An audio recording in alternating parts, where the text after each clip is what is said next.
Lui dire non seulement toute notre reconnaissance pour tout ce qu'il a eu à entreprendre avant son arrivée, mais aussi pour lui soumettre nos préoccupations pour qu'il puisse nous tirer et nous mettre dans le train de l'émergence.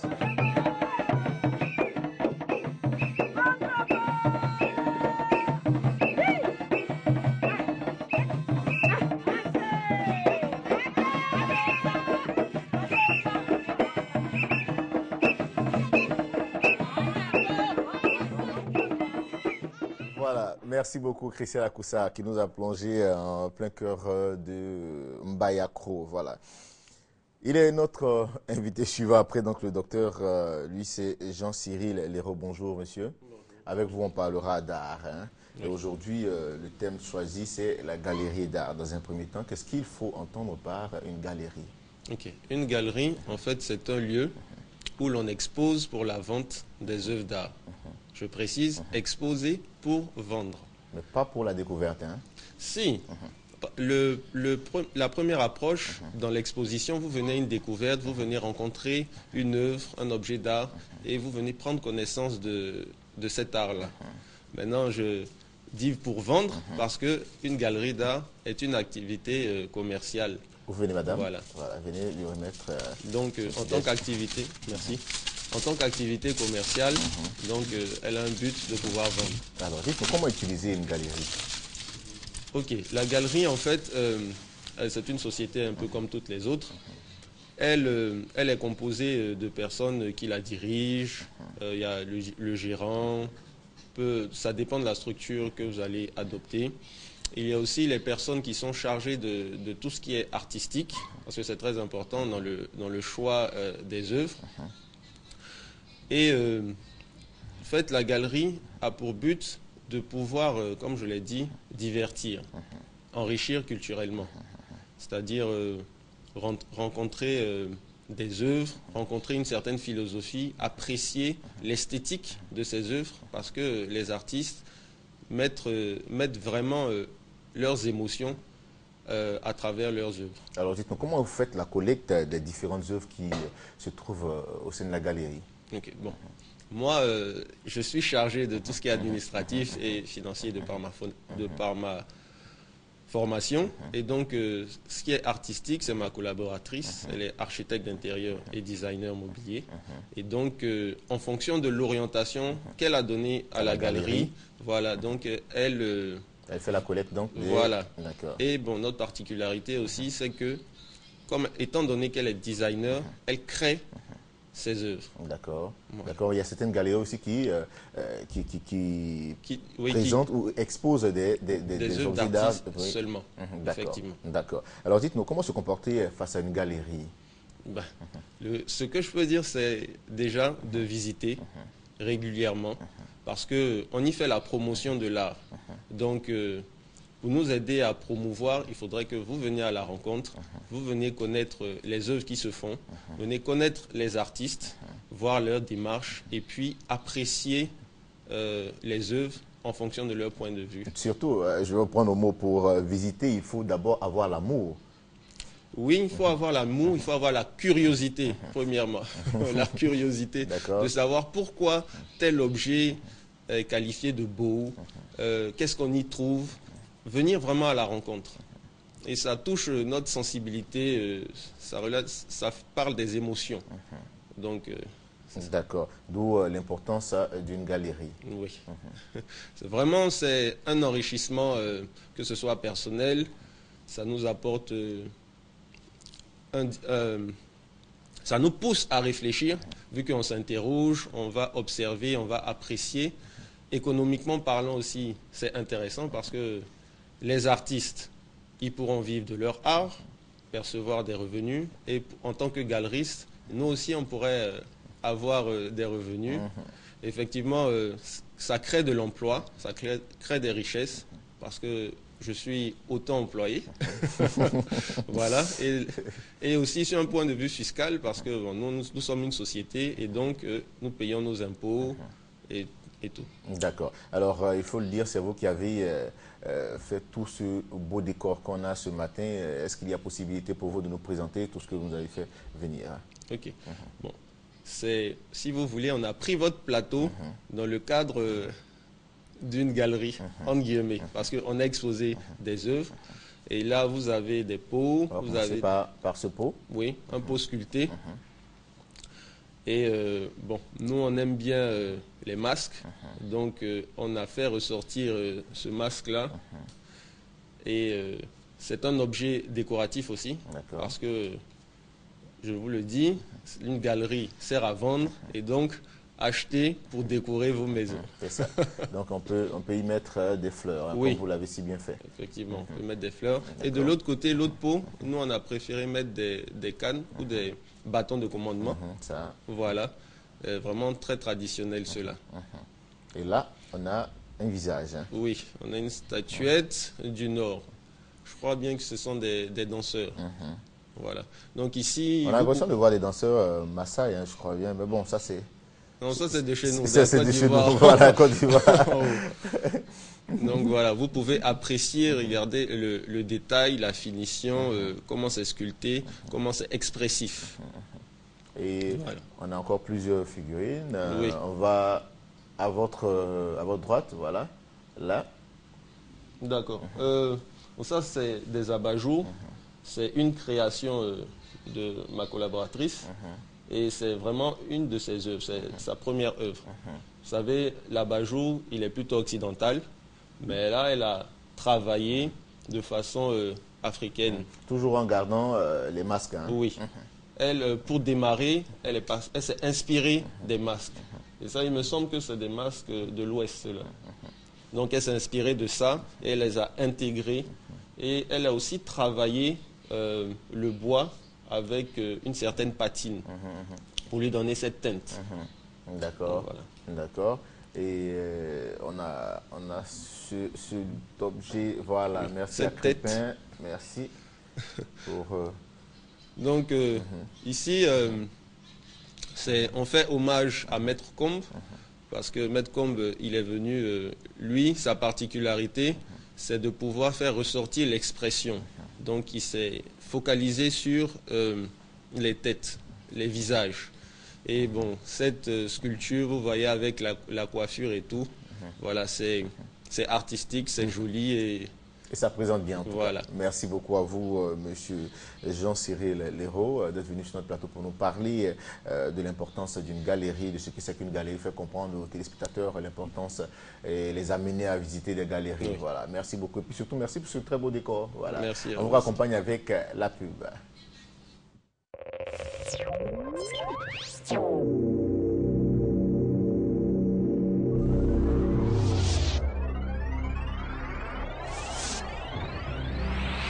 À l'occasion du lancement de ces activités, la communauté catholique Mère du Divin Amour te convie à l'Assouba qu'elle organise à la Fondation Notre-Dame des Victoires d'Assouba à Aboisseau. Le samedi 13 septembre 2014, de 7h à 17h, sous le thème « Dieu dit au serpent, la descendance de la femme t'écrasera la tête ». Genèse 3, 15. Prédicateur, Jean-Emmanuel Clément Akobé, fondateur de la communauté catholique Mère du Divin Amour. Peuple de Dieu, viens confier ta vie et tes projets à la Vierge Marie pour une année assurée en Jésus-Christ ton Seigneur. Ticket disponible au lieu habituel. Infoline 02 62 39 02. Tous à Jésus dans les pas de Marie.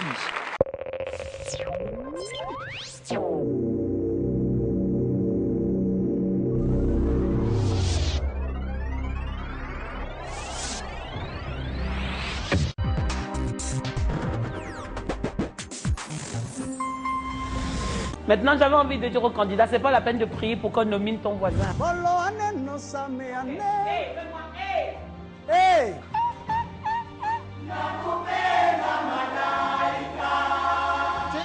Tu es gagnant, Allez, vas-y,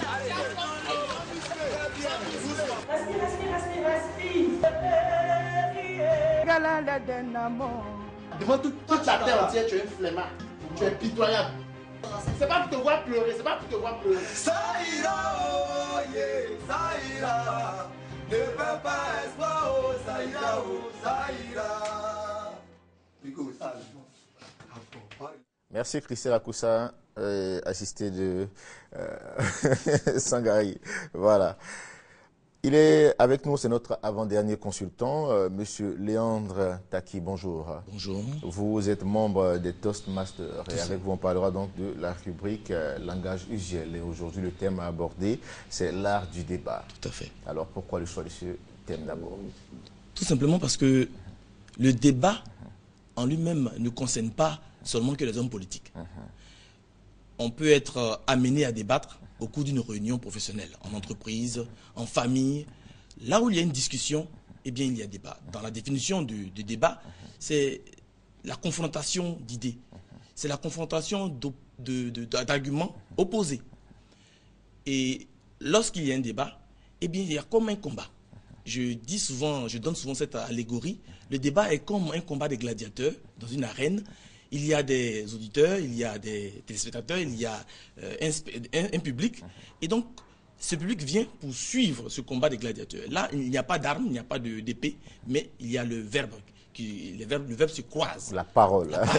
Et donc, à la fin d'un débat, on a le sentiment qu'il y a un des intervenants qui a donné le maximum de lui.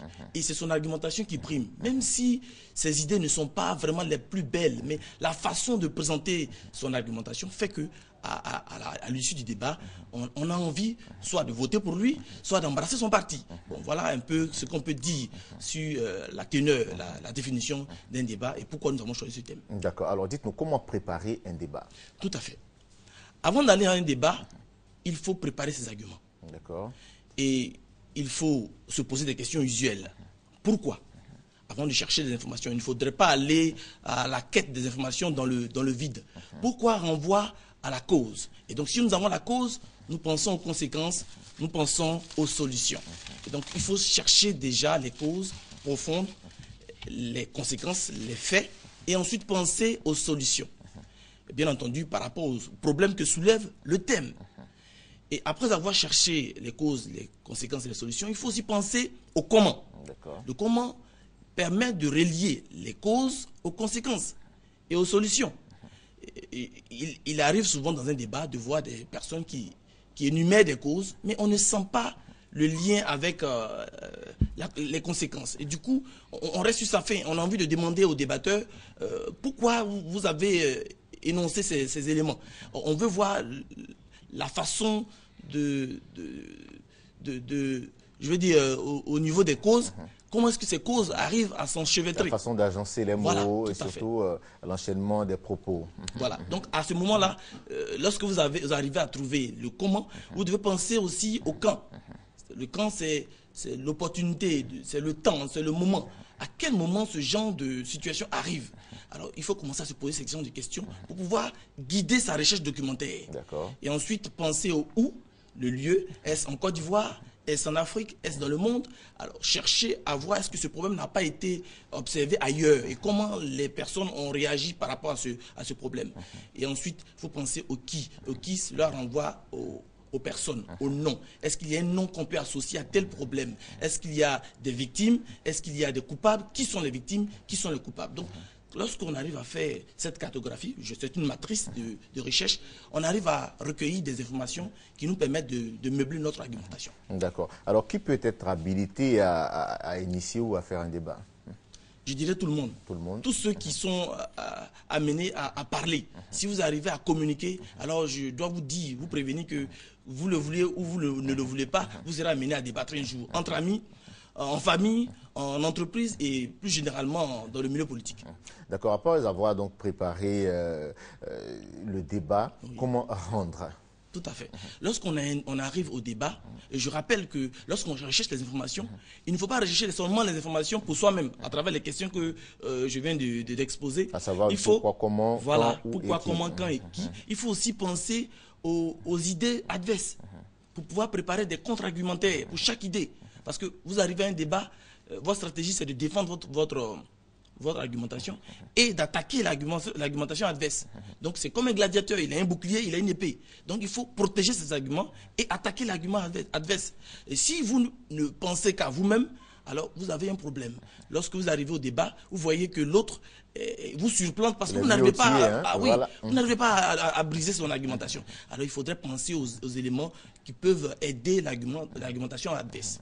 On arrive au débat, la première chose à faire lorsque vous avez la parole, c'est de décrire le problème. D'accord. Les causes, les conséquences et les solutions. Et bien entendu, sous le regard du modérateur. Parce que le modérateur peut avoir son conducteur et il faut suivre le conducteur du modérateur. Parce qu'à des débats, très souvent, il y a des débatteurs qui s'emportent, qui sont zélés et qui oublient le conducteur du modérateur qui rappelle à l'ordre, qui dit non, on va aborder ce point tout à l'heure. Ce qui amène à dire qu'il faut toujours centrer le débat. Tout à fait. Éviter d'être... Il faut éviter d'être loquace et puis il faut éviter aussi d'être avoir un mot. Il faut pouvoir être dans le juste milieu, suivre le conducteur pour ne pas que les téléspectateurs pensent que vous êtes un peu trop zélé, un peu trop imbu de votre personne, ou vous voulez même écraser le modérateur qui vient juste vous donner l'occasion de vous exprimer. Donc à ce niveau-là, après avoir décrit le problème, lorsque l'occasion vous est donnée, il faut parler avec autorité. Il peut arriver que vous soyez en débat avec un expert en droit, alors que vous n'êtes pas expert en droit, dans le domaine juridique. Et vous ne pouvez pas donc entrer dans son champ, c'est-à-dire dans la théorie des textes. Alors dans ce cas de figure, qu'est-ce qu'il faut faire Il faut s'appuyer sur son vécu, sur l'expérience. Vous avez certainement vu des choses, le droit n'a pas été respecté. Alors, penchez-vous sur ce côté. Évitez d'aller sur un chemin, sur un domaine dans lequel vous n'êtes pas expert.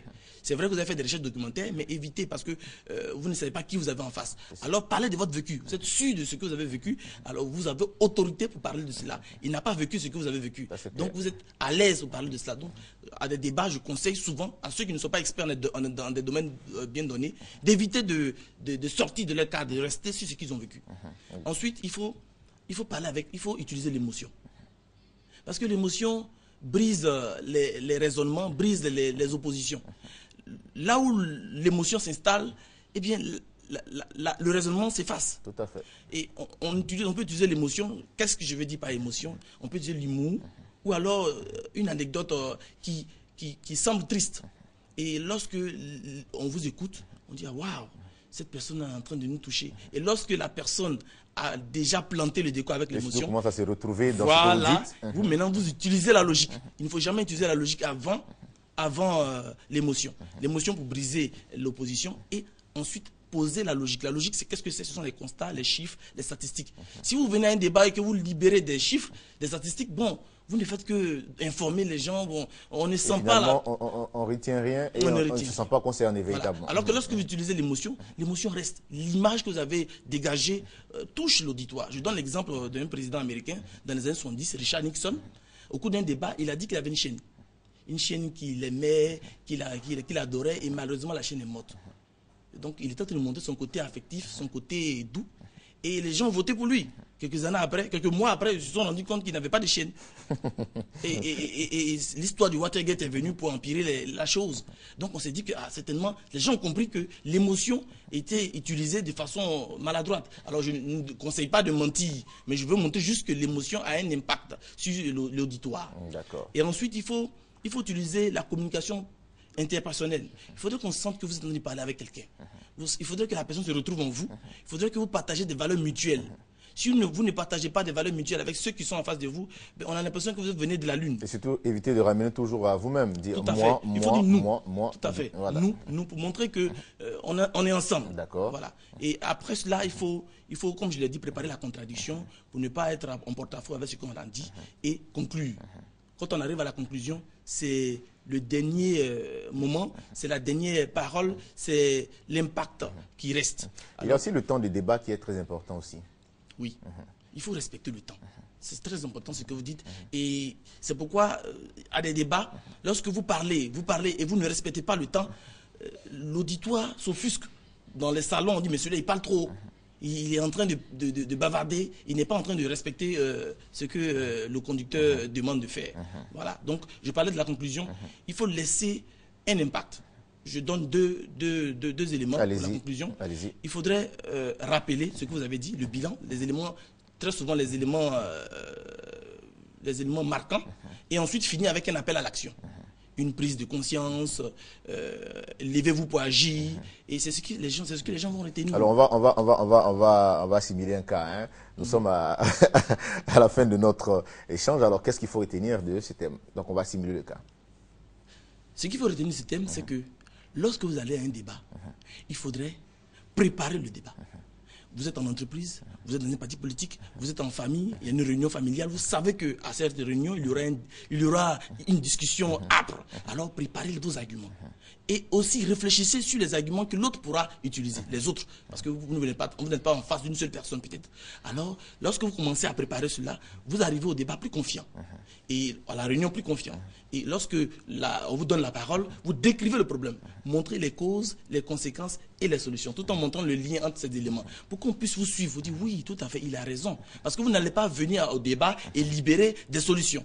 Il faudrait parler avec autorité sur ce que vous avez vécu. Il ne faudrait pas que vous soyez en train de parler des choses que les autres n'ont pas vues, ou alors vous-même vous n'avez pas vu, vous racontez des choses qui ne sont pas vraies. D'autres planètes surtout. Voilà. Alors il faudrait aussi partager des valeurs mutuelles avec ceux qui sont en face de vous. Si c'est une réunion familiale, il faudrait justement relever le cadre familial, l'intérêt de vivre ensemble, et des choses qui touchent à l'émotion. Lorsque vous arrivez à faire cela, vous pouvez maintenant donner votre position sur la situation qui divise la famille. Lorsque vous faites ce genre d'exercice, eh bien vous arrivez facilement à vous imposer. Mais je rappelle que c'est avec la pratique que ces choses-là deviennent un automatisme. D'accord. En tout cas, c'est vraiment intéressant de vous écouter. Et puis bon, on prend toujours plaisir à apprendre, hein, c'est important. Alors merci beaucoup, monsieur. Merci. Et on espère vous retrouver très bientôt. Merci. Voilà, on vous raccompagne avec cet élément qui nous plonge donc au Festival international du dessin animé. Voilà. Oh, Georges, où est mon discours? Qu'est-ce que vous comptez faire? Il est surtout connu pour son succès auprès des enfants. Le dessin animé découle de la bande dessinée, également appelée le 9e art. Aujourd'hui, le dessin animé a le privilège de s'adresser à un public très large. Les cas d'expression faisant cruellement défaut, des professionnels de la production audiovisuelle, des férus de la bande dessinée de Côte d'Ivoire et du Niger ont initié un festival international de dessin animé ici à Yamoussoukro. Objectif, valoriser, promouvoir et réactiver ce art. Qu'est-ce que je gagnerais à tuer notre futur roi? L'art même qui en fait au début, c'est-à-dire la culture au début et à la fin d'un développement est presque négligée dans son contexte. D'où la motivation pour nous de créer ce festival. Et ce festival s'impose parce que vous avez vu les jeunes gens, ils ont besoin de s'exprimer, mais ils n'ont pas d'espace d'expression. La ville de Yamoussoukro a été choisie parce qu'en fait, Yamoussoukro, comme je l'avais dit, c'est une belle ville pleine d'histoire. La bande dessinée est un pan de la culture cinématographique qui est malheureusement méconnu du grand public. Et j'espère que ces quelques jours d'activité dans la capitale politique et administrative de notre pays permettront à tout un chacun de découvrir ce que c'est que le dessin animé, depuis la conception jusqu'à la projection dans les salles de cinéma et sur notre petit écran, et partant de susciter, pourquoi pas. Depuis notre tendre enfance, le dessin animé a toujours marqué notre vie. Et c'est la raison pour laquelle nous pensons que c'est un véritable véhicule du message culturel et de l'éducation pour toutes les masses en fait. Voilà comment je peux concevoir ce festival-là. Le thème retenu pour cette première édition est la culture, facteur d'intégration. Une occasion pour favoriser les échanges et le brassage des cultures. Et de la Côte d'Ivoire se sont prononcés sur le thème « Apport d'un festival dans l'intégration sous-régionale ». Au temps fort des projections de dessins animés. On est obligé de te mettre en prison en attendant.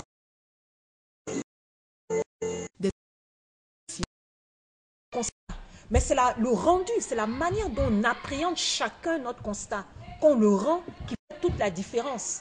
Et remise de prix.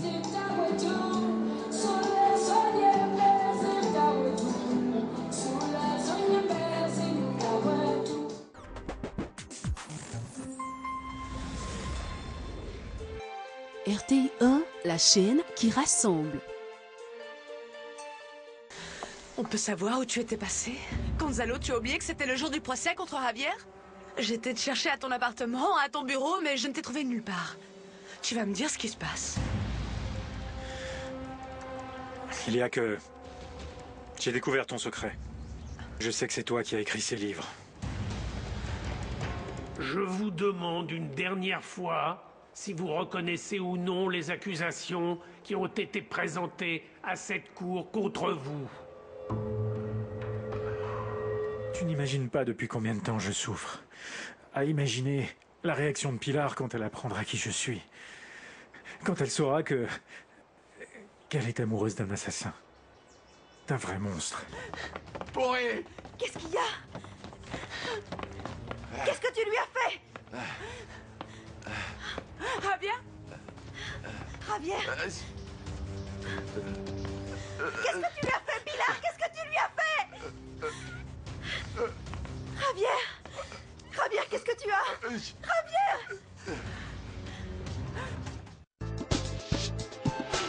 La maison d'à côté, du lundi au vendredi à 13h35 sur RTI 1.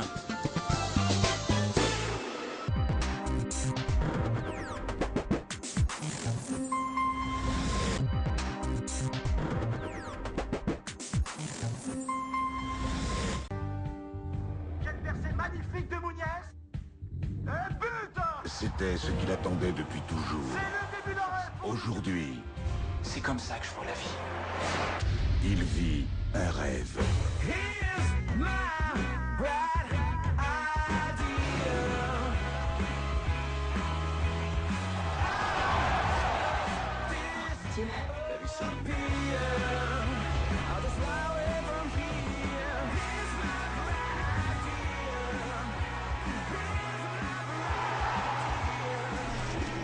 Dis donc, il va falloir que t'en marques des buts. J'essaierai. C'est la rentrée des classes. Fais-moi honneur. Jouez comme si vous n'aviez rien à perdre. La fortune, vous l'oubliez. Oubliez les journalistes et les caméras. Oubliez tout ça. Faites-vous plaisir.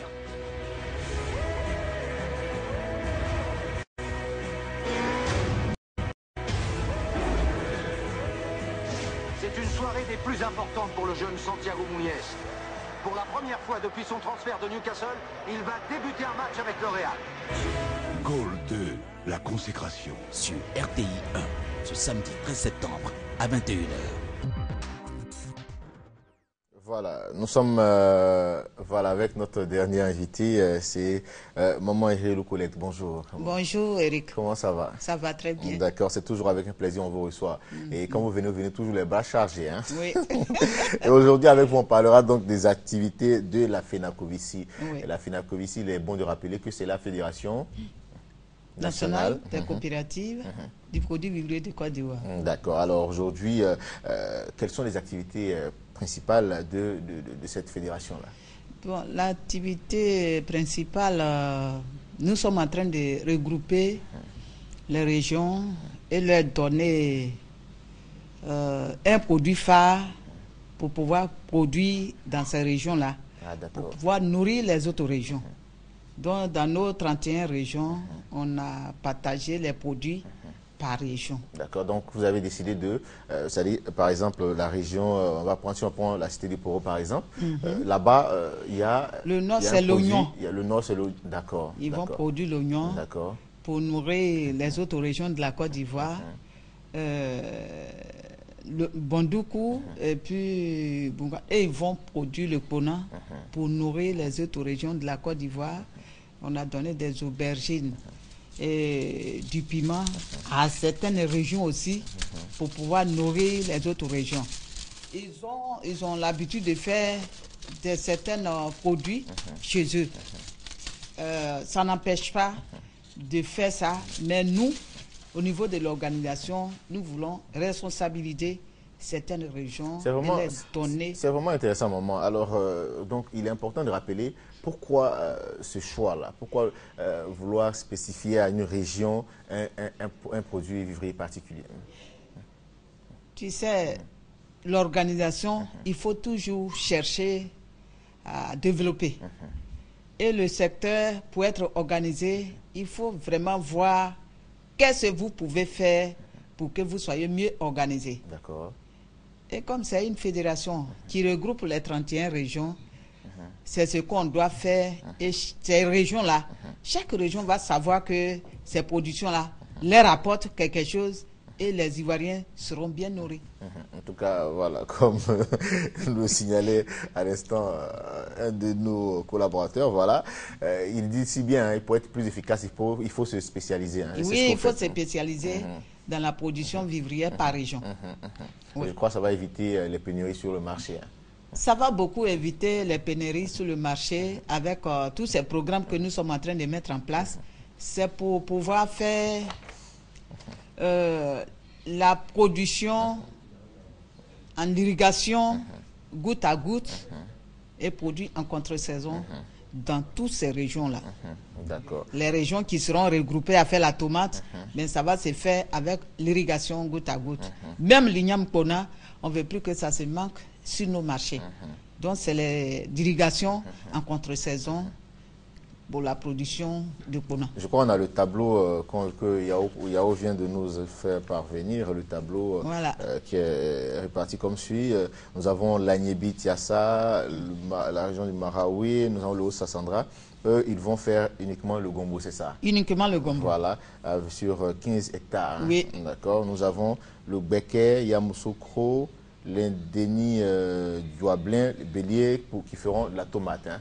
Uniquement. D'accord. Et puis, nous avons le Gontougo, nous avons le Bunkani, eux, ils feront des lignames. Des lignames. Et l'oignon sera fait donc dans la région du Worodougou, Kabadougou, Tcholago. Tchologo. C'est Tchologo, j'ai mis, voilà, vraiment, j'ai compris un peu, mais attends, ça c'est chez moi, et puis bon. Tchologo, Bagoué, Poro, voilà, ça c'est l'oignon. Et puis la banane dans la région du Guémon, Nawa, Cavali, Tonkpi, ça c'est la banane. Hein. C'est la banane. Et puis la région du Nzi, Djibois, Folon, Moronou, c'est l'aubergine. C'est l'aubergine. Et puis les fous, et puis le sud Komoé, le piment. En tout cas, c'est vraiment très bien réparti. C'est vraiment très bien réparti. Puis, vous avez des échantillons de différents produits. Là, on a l'aubergine. Ça, c'est quoi? C'est le droit? Oui, c'est pas. Ça, c'est l'aubergine. Il y en a qui peuvent appeler ça le droit. Le droit, c'est un nom baoulé. D'accord. Le droit, c'est un baoulé. D'accord. Donc, tout l'aubergine est un droit. D'accord. D'accord. Et à côté, l'autre panier... Là, c'est du gombo. C'est du gombo Giona. Ah, Giona. Il s'appelle ça. Puis c'est à 45 jours. 45 jours. À 45 jours. En 50 jours, vous rentrez en production, la récolte en même temps. D'accord. Oui. Ah, ça c'est bien. Et ça, on a dit le gombo qui va venir, désormais ce sera dans l'Agnébi, il y a ça qu'on va, d'accord, cultiver ça. Et puis on a la tomate. Oui, on a la tomate africaine et puis la tomate salade qui est là et tout ça, ce sont ces régions-là qui vont faire cette production-là. Et là, on a le piment. La bonne qualité de piment. Ce piment, c'est le piment rouge, c'est ce qui brûle, on dit piment garçon, bien c'est le piment jaune. Le jaune, c'est ça qui est le piment garçon. Piment garçon. Ah, d'accord. Yao. On va te donner ce piment jaune là parce que c'est bon pour toi. Et là, on a le manioc à côté là-bas. C'est le bonnois. C'est le manioc ou bonnois en foutou. Et les régions qui vont faire la production de bonnois, ils feront aussi la production de manioc à tchéké. D'accord. Alors, il faut dire que la FENACOVICI est installée sur l'ensemble du territoire. Oui, on est installé dans l'ensemble du territoire. Et tout l'organisation là, nous pouvons le faire si, avec les autorités de la région. Parce que quand on fait quelque chose, il faut les suivre. C'est pourquoi bientôt, on va inviter les conseils régionaux, les maires de ces communes, de ces villes, pour qu'ils puissent nous soutenir, parce que 5 hectares d'irrigation en contre-saison, ça coûte très cher et qu'on ne peut pas le faire sans que eux, ces populations qui sont les populations, qui puissent les suivre sur le terrain. Parce que vous parlez à l'instant d'hectares et pour le gombo, vous avez prévu 15 hectares, pour la tomate 20 hectares, l'igname 20 hectares, l'oignon 25 hectares, la banane 25 hectares, l'aubergine 25 hectares, le piment 10 hectares. C'est beaucoup, hein? Mais c'est beaucoup. Avec le système d'irrigation, ça va plus donner. Et puis, avec les produits bio, on ne va plus prendre les produits chimiques pour traiter nos produits. On a déjà commencé, mais ça serait en grande échelle c'est superficiel. D'accord. Alors, maman, dites-nous, avant de terminer, un appel à lancer à ceux qui sont encore, qui ne croient pas véritablement encore à l'agriculture, comme on le dit, qui ne croient pas au retour à la terre. Je pense que je peux lancer l'appel à la jeunesse. Et surtout, déjà, les femmes sont impliquées et les jeunes filles qui sont parties, qui n'ont pas pu atteindre ce qu'elles voulaient chercher au niveau de l'école, les études, elles peuvent revenir à la terre et à la vente du produit vivrier. Je dis que l'agricole, à l'agriculture, il y a de l'argent.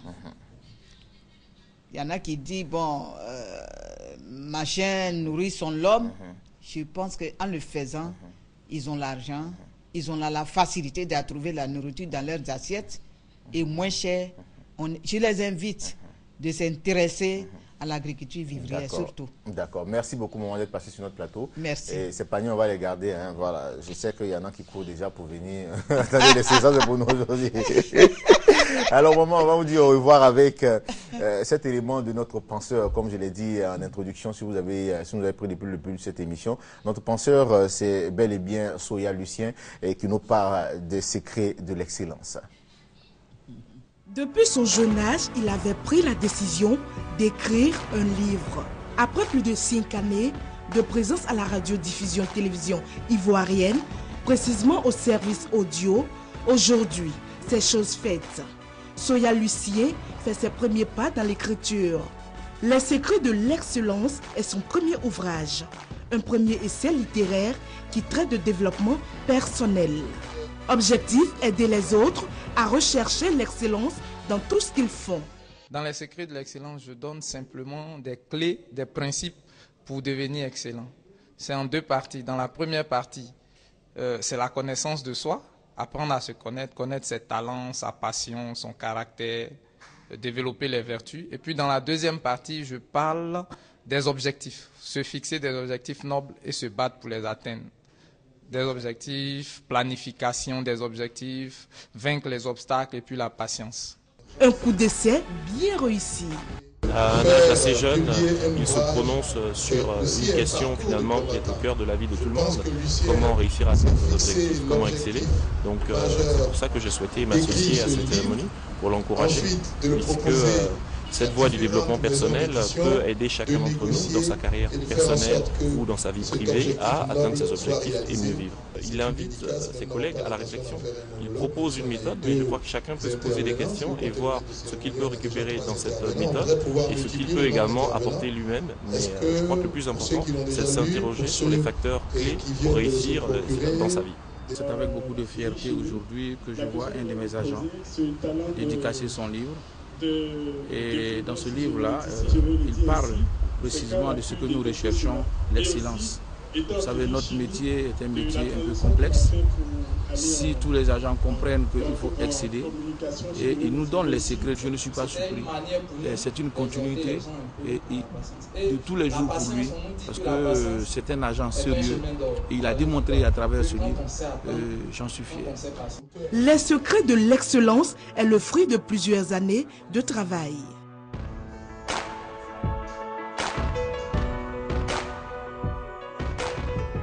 Ce reportage comme quoi le talent, quand il réside en vous, on ne peut pas aller contre cela. Et puis vraiment, félicitations à Soya Lucien. Nous, on prend toujours plaisir à parcourir cet ouvrage, Les secrets de l'excellence. Merci frère. Et puis bon, on espère avoir encore un deuxième ouvrage. C'est important pour les générations à venir. Bon, on se dit au revoir, mais moi je vous retrouve tout à l'heure à 11h30 pour les rendez-vous. Allez, portez-vous bien.